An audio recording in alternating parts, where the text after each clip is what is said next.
ಹೈಕೋರ್ಟ್ಗೆ ಬಿಡದಿ ಟೌನ್ಶಿಪ್ ವಿರುದ್ಧವಾಗಿ ಸಲ್ಲಿಸಿದಂತಹ PIL ಅರ್ಜಿ ಇವತ್ತು ವಜಾ ಆಗಿರುವಂಥದ್ದು. ಅಂದರೆ ಕಳೆದ 500 ದಿನಗಳಿಂದ ಬಿಡದಿ ಟೌನ್ಶಿಪ್ ವಿರುದ್ಧವಾಗಿ ಬಿಡದಿಯ ಬೈರಮಂಗಲದಲ್ಲಿ ಹೋರಾಟವನ್ನು ಮಾಡ್ತಿದ್ರು, ಪ್ರತಿಭಟನೆ ಮಾಡ್ತಿದ್ರು, ಸರ್ಕಾರದ ವಿರುದ್ಧ ಆಕ್ರೋಶನ ಹೊರಹಾಕ್ತಿದ್ರು. ಅಂತಿಮವಾಗಿ ಇವತ್ತು ಹೈಕೋರ್ಟ್ನಲ್ಲಿ PIL ಅರ್ಜಿಯನ್ನ ಹೈಕೋರ್ಟ್ ವಜಾ ಮಾಡಿದೆ. ಬಹಳ ಮುಖ್ಯವಾಗಿ ಇವತ್ತು ಬಿಡದಿ ಟೌನ್ಶಿಪ್ ಪರ ಮತ್ತೆ ವಿರೋಧವಾಗಿ ಚರ್ಚೆ ನಡೀತು.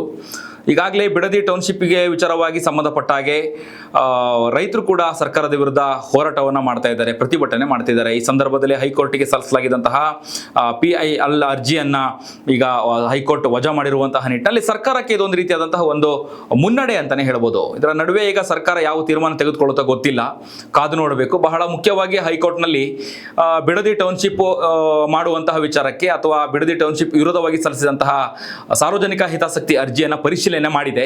ಅರ್ಜಿಯಲ್ಲಿ ಏನೆಲ್ಲ ಉಲ್ಲೇಖ ಮಾಡಲಾಗಿದೆ ಅನ್ನುವಂಥದ್ದನ್ನ ಪ್ರತಿಯೊಂದು ಅಂಶವನ್ನು ಕೂಡ ಗಮನಿಸಿ ಅದಾದ ನಂತರದಲ್ಲಿ PIL ಅರ್ಜಿಯನ್ನು ಕೂಡ ರದ್ದು ಮಾಡಿದೆ ಹೈಕೋರ್ಟ್. ಬಹಳ ಮುಖ್ಯವಾಗಿ ರಾಜಶೇಖರ್ ಅವರು ವಾದವನ್ನ ಮಾಡಿದ್ರು. 80% ರೈತರು ಬಿಡದಿ ಟೌನ್ಶಿಪ್ಗೆ ಕೃಷಿ ಜಮೀನನ್ನು ಕೊಡಲ್ಲ ಅನ್ನುವಂಥದ್ದನ್ನು ಕೂಡ ವಾದವನ್ನ ಹೇಳಿದ್ರು. ಮತ್ತೆ ಅರ್ಜಿಯಲ್ಲೂ ಕೂಡ ಉಲ್ಲೇಖ ಮಾಡಿದೆ ಬಹಳ ಪ್ರಮುಖವಾಗಿ.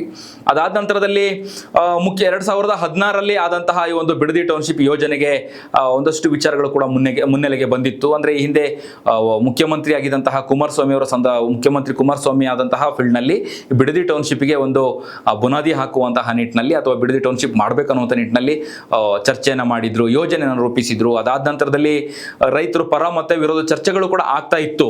ಇದರ ನಡುವೆ ಈಗ ಮಾಜಿ ಮುಖ್ಯಮಂತ್ರಿ ಕೇಂದ್ರ ಸಚಿವ ಕುಮಾರಸ್ವಾಮಿ ಅವರು ಕೂಡ ಈಗ ವಿರೋಧವನ್ನು ವ್ಯಕ್ತಪಡಿಸ್ತಾ ಇದ್ರು. ಪಂಥವನಕ್ಕೂ ಕೂಡ ಕಾರಣ ಆಗಿತ್ತು. ರೈತರು ಬಹಳ ದೊಡ್ಡ ಮಟ್ಟದಲ್ಲಿ ಸರ್ಕಾರದ ವಿರುದ್ಧ ಪ್ರತಿಭಟನೆ ಕೂಡ ಮಾಡ್ತಾ ಇದ್ರು. ಮುಖ್ಯಮಂತ್ರಿ DK ಶಿವಕುಮಾರ್ ಅವರು ಕೂಡ ಏನೋ 80% ರೈತರು ಕೃಷಿ ಜಮೀನನ್ನ ಕೊಡ್ತೀನಿ ಅಂತ ಹೇಳಿದ್ದಾರೆ ಅನ್ನುವಂತಹ ಹೇಳಿಕೆಗಳನ್ನು ಕೂಡ ಕೊಟ್ಟಿದ್ರು. ಅದಾದ ನಂತರದಲ್ಲಿ ಸುಮಾರು ಬಿಡದಿಯ ರೈತರು ಸರ್ಕಾರದ ವಿರುದ್ಧ ರುಚಿಗೆದ್ದಿದ್ರು. ನಾವು ಜಮೀನನ್ನು ಕೊಡಲ್ಲ, ಮುಖ್ಯಮಂತ್ರಿ DK ಶಿವಕುಮಾರ್ ಹೇಳಿದಂತಹ ಸ್ಟೇಟ್ಮೆಂಟು ಆ ಹೇಳಿಕೆ ತಪ್ಪು, 80% ರೈತರು ನಾವು ಒಪ್ಪಿಲ್ಲ, ಬರೀ 20% 15% ಒಪ್ಪಿರ್ಬೋದು, ನಮಗೆ ಗೊತ್ತಿಲ್ಲ ಅನ್ನುವಂಥ ನಿಟ್ಟಿನಲ್ಲಿ ದೊಡ್ಡ ಮಟ್ಟದಲ್ಲಿ ಚರ್ಚೆ ಆಯಿತು.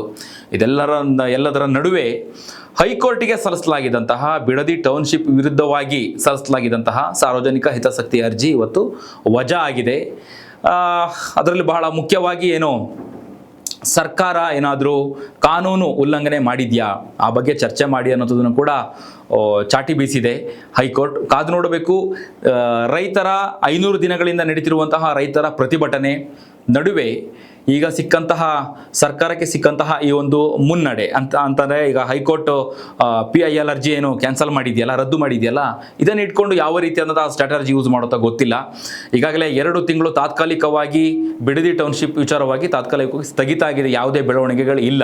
ಈಗಾಗಲೇ ಅಧಿಕಾರಿಗಳು ಬಿಡದಿಗೆ ಹೋದಂತಹ ಸಂದರ್ಭದಲ್ಲಿ, ಸರ್ವೆಗೆ ಹೋದಂತಹ ಸಂದರ್ಭದಲ್ಲಿ JMC ಅಧಿಕಾರಿಗಳಿಗೆ ರೈತರು ಪೊರಕೆಯಲ್ಲಿ ಹೊಡೆದಿದ್ರು, ಒಂದಷ್ಟು ಘಟನೆಗಳಾಯಿತು. ಅದಾದ ನಂತರದಲ್ಲಿ ವಿಷದ ಬಾಟ್ಲಿಯನ್ನು ಹಿಡಿದು ಒನಕೆಯನ್ನು ಹಿಡಿದು ಪ್ರತಿಭಟನೆಗೆ ಮುಂದಾಗಿದ್ರು.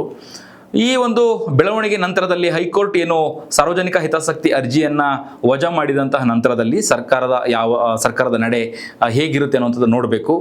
ಹೋರಾಟ ಮಾಡ್ತಿರುವಂತಹ ಬಿಡದಿ ಟೌನ್ಶಿಪ್ ವಿರುದ್ಧವಾಗಿ ನಡೀತಿರುವಂತಹ ಹೋರಾಟಕ್ಕೆ, ರೈತರ ಹೋರಾಟಕ್ಕೆ ನ್ಯಾಯ ಸಿಗುತ್ತಾ ಅನ್ನುವಂಥದ್ದನ್ನು ನಾವು ಸದ್ಯ ಕಾದು ನೋಡಬೇಕಾಗಿದೆ. ರೈತರ ವಿರೋಧದ ನಡುವೆ, ಪ್ರತಿಭಟನೆ ನಡುವೆ ಬಿಡದಿ ಟೌನ್ಶಿಪ್ ಮಾಡುತ್ತಾ ಮಾಡಲ್ವಾ ಅನ್ನುವಂಥ ಒಂದಷ್ಟು ಗೊಂದಲಗಳಿತ್ತು.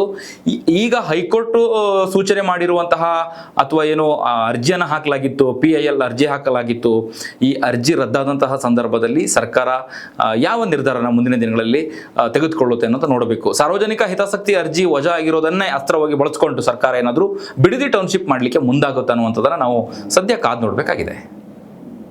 ಹೆಚ್ಚಿನ ವಿಡಿಯೋಗಳಿಗೆ ಪ್ರತಿಧ್ವನಿ ಯೂಟ್ಯೂಬ್ ಚಾನೆಲ್ ಸಬ್ಸ್ಕ್ರೈಬ್ ಮಾಡಿ, ಬೆಲ್ ಐಕಾನ್ ಕ್ಲಿಕ್ ಮಾಡಿ.